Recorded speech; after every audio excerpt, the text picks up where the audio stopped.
I was born in Britain, but I've been living in Germany now for 30 years. Anyway, there are a lot of things that I grew up just accepting as part of the way that the universe works, but which now seem completely alien to me. And I don't mean whichever strange and bizarre creature is currently pretending to be Prime Minister. So here, for no particular reason, is a list of 5 things that I used to think were normal, but now I find weird. And we'll begin with perhaps the most obvious. Britain is famously one of a small number of countries in the world where everybody drives on the left. Now I'm so used to everybody driving on the right that the thought of walking around a British city now slightly scares me. I just know that I will look the wrong way while trying to cross a street or get in on the wrong side of a car. I can hear all those minicab drivers now. Oi, that's my seat. It is a good thing I don't drive because at the first roundabout, I'm dead. Next, pub culture. Now, I'm going to be very careful how I phrase this because I do not want to give the impression that I think that there's somehow something wrong with German bars and taverns. There isn't, and I enjoy the ones around here very much. But they're not the same as a good old-fashioned, cosy country pub in my old homeland. It's very difficult to define, but I mean, there are plenty of very cozy places in Germany, don't get me wrong, but a good country pub should feel like home. Which, now that I come to think about it, is weird. I mean, isn't the point of going out not being at home? The next item on my list is crisps, or for those of you who speak American English, chips.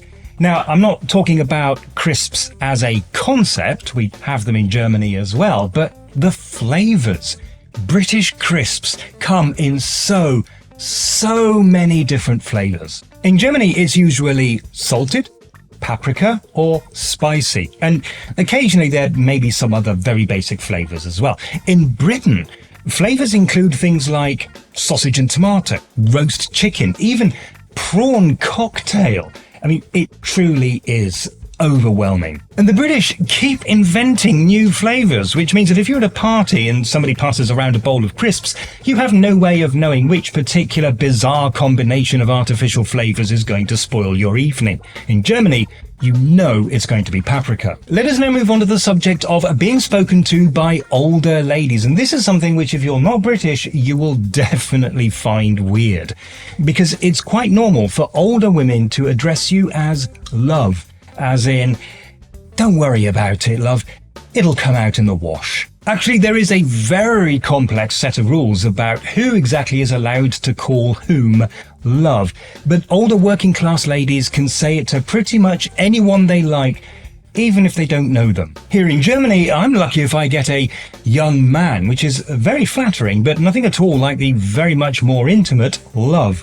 And on the subject of intimacy, I'm from the English West Country, where it's not unheard of for women to address complete strangers as my lover. And last but not least, people apologising when they want to complain. Now, I imagine this is something that doesn't happen so much nowadays, but it used to be this thing where you would have to go down to reception and say, for example, I'm terribly sorry, but I just can't seem to get the TV in my room to work. I've now grown so used to the German method of, yeah, my TV is defective, that I fear if I went to stay in a British hotel, I would accidentally offend somebody, and then they'd be too polite to actually say anything back, so I will never know. This, by the way, is coming from somebody who once accidentally jumped a British queue because he'd forgotten what a British queue looks like and didn't realise what he'd done for a full half hour. And that, my friends, is why I can never move back to Britain. Sorry, Germany, but I'm here to stay. Pub in the bear, but they're not the same as an old-fashioned country cozy. No, that was the wrong way round. The next item on my life, Yeah, okay. Freud would have a field day with that one.